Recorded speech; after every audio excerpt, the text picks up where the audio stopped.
The Russians, in their anxiety to show the West how friendly they are, left Washington with a toehold in Syria, which Washington is using to reopen the war. The Russians' failure to finish the job has left Washington's foreign mercenaries, misrepresented in the American prostitute media as freedom fighters, in a Syrian enclave. To get the war going again, Washington has to find a way to come to the aid of its mercenaries. The Trump regime has found, or so it thinks, its excuse in the revival of the Obama regime's fake charge of Syrian use of chemical weapons. This made-up lie by the Obama regime was put to rest by Russian intervention that made sure there were no Syrian chemical weapons. Indeed, if memory serves, Russia delivered the chemical weapons to the US for destruction. Little doubt Washington still has them and will use some of them with their Syrian markings for what appears to be a coming false flag attack that can be blamed on Assad. In other words, Washington will create a situation, blame Assad and Putin, and with or without congressional authorization introduce US intervention in behalf of Washington's mercenaries.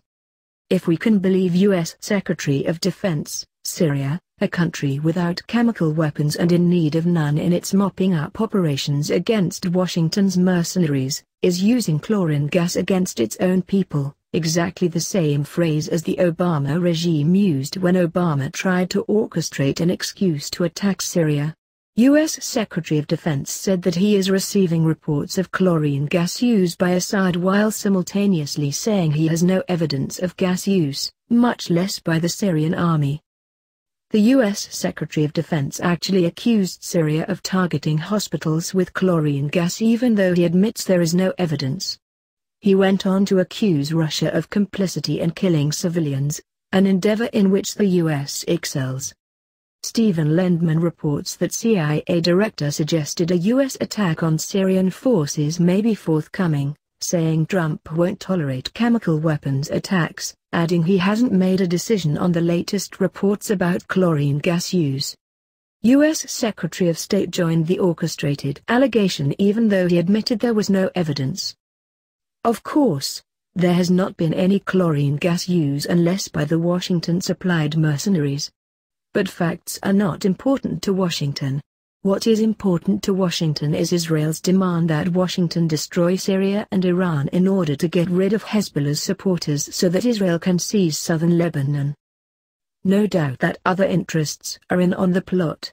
Oil companies that want to control the location of oil and gas pipelines, the crazed neocons married to their ideology of American world hegemony, the military, security complex that needs enemies and conflicts to justify its massive budget.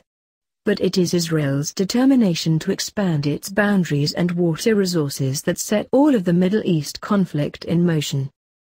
Does Russia understand this, or is the Russian government preoccupied with eventually winning acceptance by the West as a part of the West?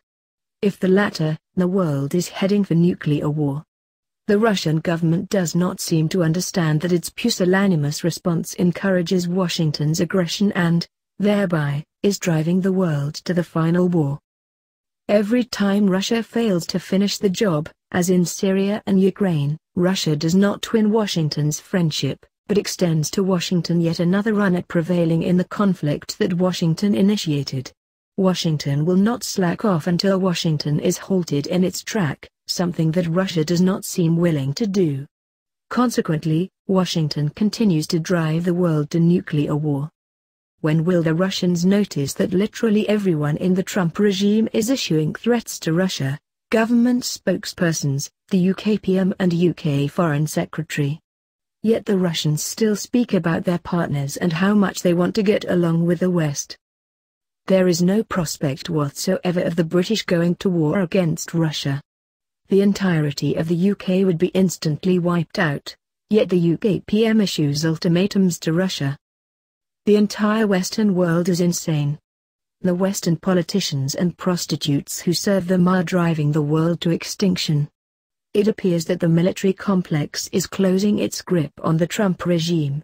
Secretary of State Tillerson has been fired and is being replaced by CIA Director Pompeo. Gina Haspel, the new CIA director, is the person who oversaw the CIA's secret torture prisons in Thailand.